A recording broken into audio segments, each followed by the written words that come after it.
todos estos miércoles hemos escuchado hablar sobre Dios es Dios. Desde los domingos con el pastor Carlos, hablando que sobre todo Dios. El tema que traigo, la reflexión, nos dice que a pesar de las circunstancias, tú eres Dios. A pesar de todo. Me voy a basar en el libro de Daniel. Muchos de nosotros, más los jóvenes, tenemos ese versículo que lo repetimos, que dice, mas Daniel propuso en su corazón no contaminarse con la comida del rey, todas esas cosas. Y ese versículo, casi todos los jóvenes se lo saben. Y dicen, yo quiero ser así como Daniel, yo quiero ser así como Daniel. Pero algo que me puse a investigar, me gusta leer los personajes y después me meto en el personaje y a veces salgo perdiendo. En Daniel, dicen que Daniel era un joven entre los 16 y los 17 años. Era un joven de la familia real. Vivía cómodamente. Tenía todo lo que él quería. Vivía en el palacio. Estudiaba toda la ciencia, porque a los príncipes se les daba de que estudiaran todo. Todas las matemáticas, ciencias, sabiduría, todo eso eran entrenados los príncipes. Y así estaba Daniel, con vestidos elegantes, un muchacho quizás jugando con sus demás amigos. Toda esa vida de Daniel muy hermosa, siendo príncipe. A veces uno dice, ojalá yo quisiera estar allá en Inglaterra y siquiera estar al lado de rey Carlos. Tú no, mi compañero. Siquiera estar un momentitico en un palacio de eso. Uno dice, Hércules, nada más cuando uno los ve por televisión y toda esa, cuando van los caballos y los príncipes montados, se ve muy hermoso. Esa era la vida de Daniel. Pero de pronto, de la noche a la mañana, todo se va derrumbando. Dice que viene un ejército de otra nación. Nosotros ahora mismo estamos viendo que hay una guerra entre Rusia y Ucrania. Así, en ese tiempo, llega allí una nación, la nación de Babilonia, con Nabucodonosor adelante, y comienzan a destruir todo. Todo el templo de Jerusalén lo destruyen, matan, y comienza algo en la vida de Daniel. Cogieron a todos los jóvenes y a los príncipes. ¿Cómo se va derrumbando la vida de Daniel aquí? Lo cogen y ya no es el Daniel príncipe. Ya ahora lo cogen como esclavo para llevarlo a otra nación. Él andaba quizás en carruaje. ¿Cómo estaba Daniel ahora? Amarrado, quizás sin zapatos, tratándolo como un animal, llevándolo, quizás le daban latigazos, quizás lo maltrataban, quizás no le daban comida y lo tenían porque ya eran prisioneros. Ya no estaba libre, ya no estaba jugando por sus palacios, ya iba camino a un lugar que él no conocía. Quizás escuchaba, pero de conocer no, otras lenguas, otro idioma, que a veces uno, nada más cuando va al centro y alguien le habla en inglés y eso, y uno queda así, como azul. Uno dice, ¿qué? A mí me pasó un percance No, cuando estaba en Francia, yo tenía ganas de ir al baño, pero Karen lo que me dijo fue, mami, di no sé qué, toulette, algo así. Y yo me acercaba a las personas y les decía eso y me mandaban para donde estaban los jabones. Y ni yo lo entendía, ni a mí me entendían. Y yo les decía lo que Karen me había dicho. Terminé como todo colombiano hace, haciendo señas. Con las señas ciencia me dijeron. Sí. Entonces, me imagino el susto que sentía Daniel, el miedo que sentían los amigos de Daniel, la tristeza que sentía Daniel porque posiblemente muchos de sus primos, quizás de sus tíos, de sus familiares, habían muerto. Y él llega allí a Babilonia. Eso lo dice, en el año 3 del reinado de Joacín, rey de Judá, vino Nabucodonosor, rey de Babilonia, a Jerusalén y la sitió.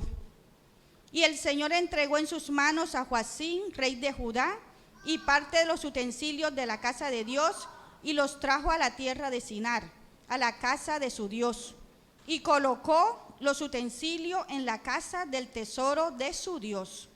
Y dijo el rey a Aspenaz, jefe de sus eunucos, que trajesen de los hijos de Israel, del linaje real de los príncipes, muchachos en quien no hubiese talla alguna, de buen parecer, enseñados en toda sabiduría, sabios en ciencia y de buen entendimiento, e idóneos para estar en el palacio del rey, y que les enseñase las letras y la lengua de los caldeos. Aquí ya Daniel está en Babilonia, bien asustado con los jóvenes. Pero algo que me llama la atención es que cuando comencé a leer acá, que comencé a buscar, me llamó la atención es que lo mandaron a Aspenaz, rey de los eunucos. Eso me quedó, y que ya yo había investigado por acá otras cosas, y yo me puse a investigar, y me fui a Segunda de Reyes, a una profecía que le dijo Isaías,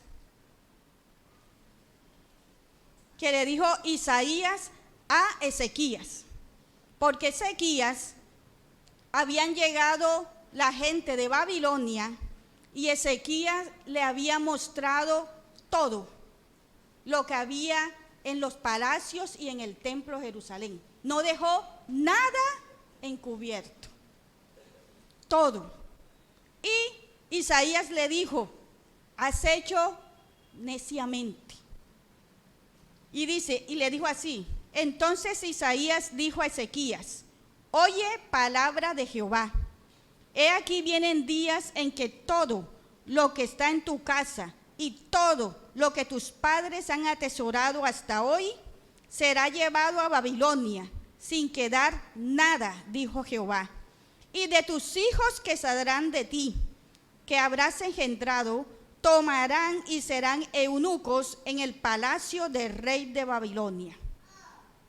Cuando leí esto, yo dije, más tristeza para Daniel. Posiblemente a Daniel lo castraron. Posiblemente lo castraron. Cuando uno ve aquí y ve la profecía, dice que serían eunucos. ¿Y qué es castrar?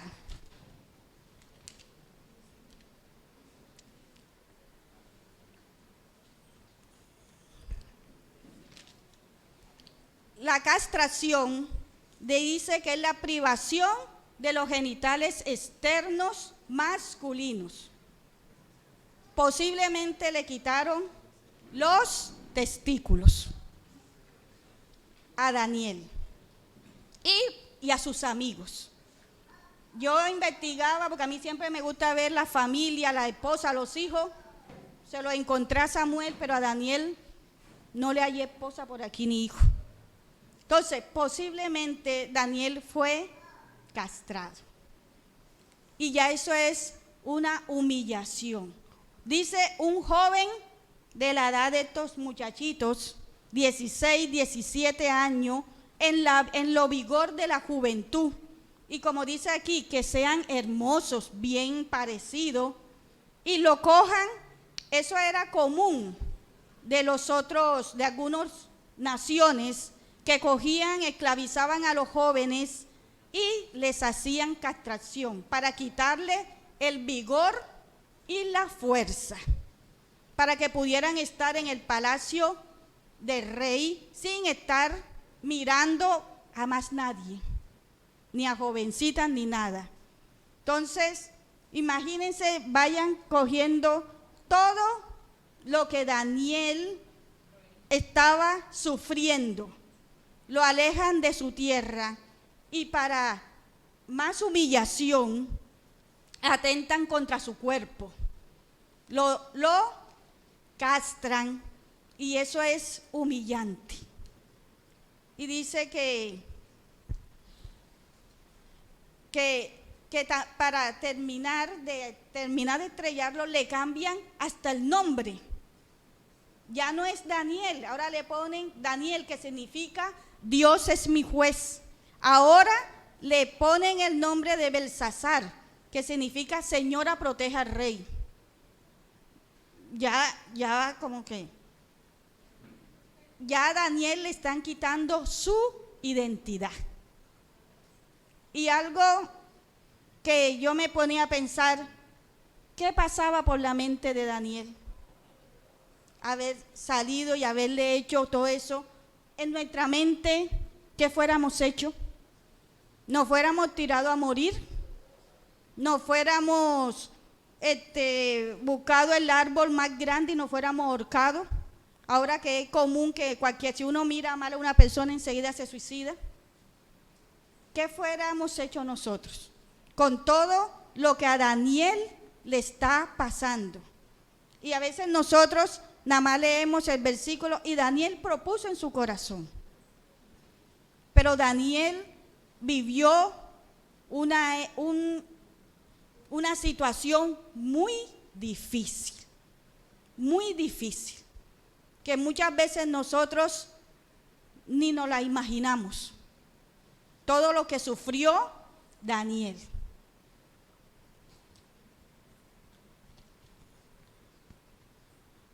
Y algo que me llama a mí la atención es que Daniel, con todo lo que le estaba pasando, Daniel no se olvidó del Dios que le enseñaron sus padres y sus antepasados. Daniel no se olvidó, sino Daniel hizo algo.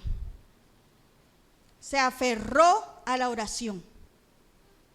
Yo leyéndome el libro de Daniel y viendo Daniel, lo único que encontró para sobrellevar lo que le estaba pasando era la oración. Ve que cuando uno lee la historia, hubo un tiempo que lo iban a echar en el pozo de leones porque lo encontraron orando 3 veces al día. Él se aferró a la oración. A pesar de las circunstancias que estaba viviendo, él se aferró a su Dios. Y dice que con todo lo que le pasó, Dios lo engrandeció, le dio sabiduría, le dio ciencia, y él podía, que eso yo a veces digo, que fuera hecho yo, que fueran hecho cada uno de ustedes, ya que Dios le dio sabiduría y eso, y él en el lugar donde estaba podía vengarse. Facilito se podía vengar, Cuando el rey le pedía ayuda podía decir otra cosa.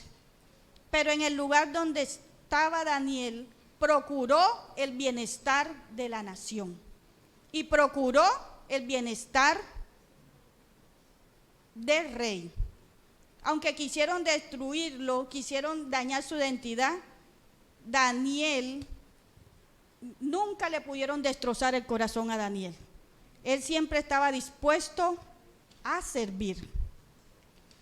Entonces, al estudiar la vida de Daniel así, de cómo lo trataron, me puse a pensar que con la castración dice que es para quitar la fuerza y el vigor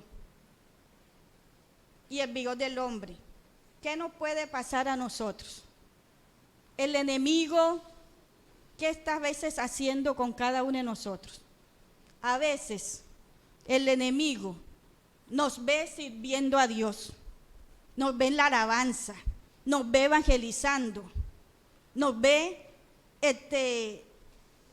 ayudando a los demás, nos ve gozándonos, y enseguida ¿qué hace? Nos ataca, porque no le gusta que uno esté así, no le gusta que uno esté sirviéndole a Dios, no le gusta que uno esté en unidad. Comienza a atacarnos y a veces nos castra espiritualmente. A veces nos castra espiritualmente, nos quiere quitar nuestro vigor y nuestra fuerza. ¿En qué situaciones? A veces estamos bien y de pronto nos dan puñalada por detrás. Y la que más nos duele es cuando nos dan puñaladas en el corazón. El enemigo quiere destruirnos. Yo cuando escuchaba a Albeida, que hablaba de que sus familiares que murieron y eso, yo decía, caramba, el enemigo nos quiere, está deseoso de destruirnos, busca y nos castra y nos roba esa fortaleza, ese vigor que a veces nos mantiene y uno queda como desinflado. A veces la hermana Elsa a veces me llamaba, ella dice que yo a veces no contesto, a veces contesto, y me preguntaba, ¿cómo estás, Ceci? Y yo le decía, bajo de tono,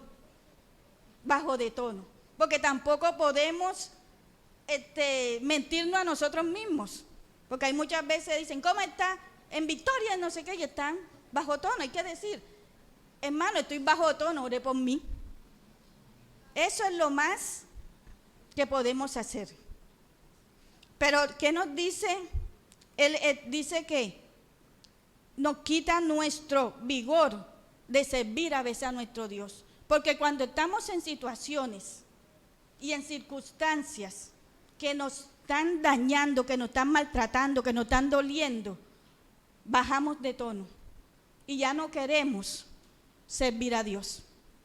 A veces decimos, ¿por qué Dios? Y le tiramos echar las culpas a Dios por lo que nos está aconteciendo.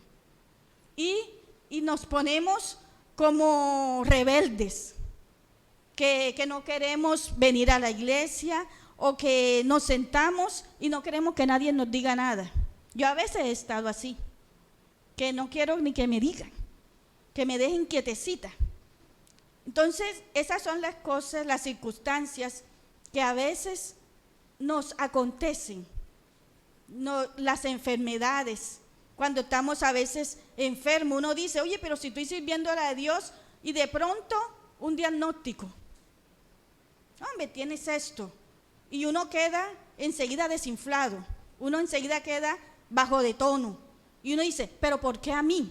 Ahora que estoy buscando más a Dios, es cuando me salen todas las enfermedades, es cuando mis hijos se portan mal, cuando hay escasez, cuando las cosas no están funcionando, tengo discordia en mi trabajo, con mi familia, con mi esposo. Comienzan tantas circunstancias que van haciendo que uno baje de tono. El enemigo nos castra espiritualmente. ¿Pero qué? Y hasta nos quita la identidad. El enemigo a veces, que uno dice, no, yo soy de aquí, pero él nos quita la identidad. Nos dice, tú no sirves, tú no vales. Y nos está poniendo una identidad que nos está haciendo pensar que no somos nadie. Pero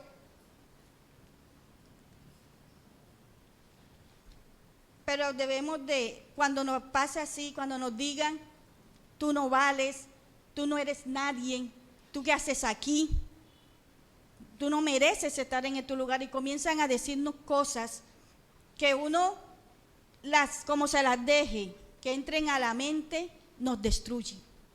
Pero debemos de ver lo que nos dice, y son versículos que debemos siempre tenerlo en nuestra mente. En Filipenses 3:20 nos dice, mas nuestra ciudadanía está en los cielos, de donde también esperamos al Salvador, al Señor Jesucristo, el cual transformará el cuerpo de la humillación nuestra para que sea semejante al cuerpo de la gloria suya, por el poder con el cual puede también sujetar a sí mismo todas las cosas. El único que puede transformar la humillación que estemos viviendo, que estemos viviendo, es Dios. Cuando dice aquí, el cuerpo de nuestra humillación, lo que nos hayan hecho, Dios lo va a transformar en su gloria. Que todo esto, lo que a veces nos está pasando, después va a ser transformado en la gloria de Dios. Daniel, por mucho que le cambiaron el nombre, no le pudieron cambiar su identidad. Él siempre fue Daniel y siempre esperó al invisible. Siempre estuvo mirando hacia Jerusalén. No le importó que estuviera lejos, pero él siempre estuvo allí. A pesar de lo que nos esté pasando, debemos de poner nuestra mirada en ese Dios, que a pesar de todas las circunstancias, Él es Dios. Y si Él le permitió que estuviéramos pasando por cualquier prueba, es porque Él nos va a dar mejores cosas. Y es lo que siempre tenemos que tener en mente, que todo lo que nos esté pasando, debemos hacer como Daniel, orar. Algo que a mí se ríen, a mí no me gusta orar en público. A mí me dijeron, ¿te toca orar en público? No, yo busqué. No me gusta, pero sí me gusta estar en intimidad con Dios. A mí yo me acuesto 12, 1, porque me gusta orar a esa hora. Y porque yo sé que es lo único que nos mantiene en pie.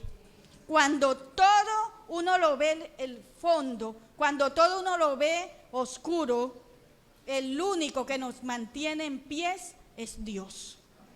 Que podemos estar de rodilla ante Dios, pero de pie ante el mundo, enfrentando cualquier situación, sin renegar, sin quejarse, diciéndole, Señor, estoy en esta situación, pero yo sé que mañana tú me vas a dar mejores cosas.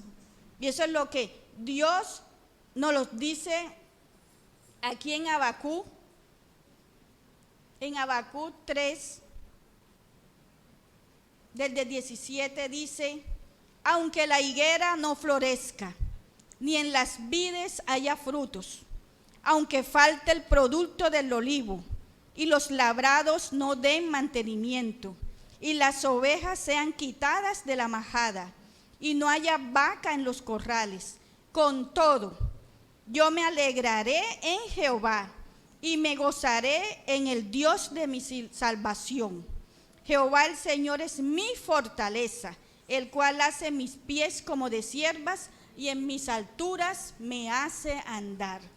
Jehová Dios debe ser nuestra fortaleza, aunque nos falte todo, aunque veamos las cosas, situaciones malas, aunque veamos que nuestros hijos no hacen lo que uno desearía, con todo, yo me gozaré en Jehová.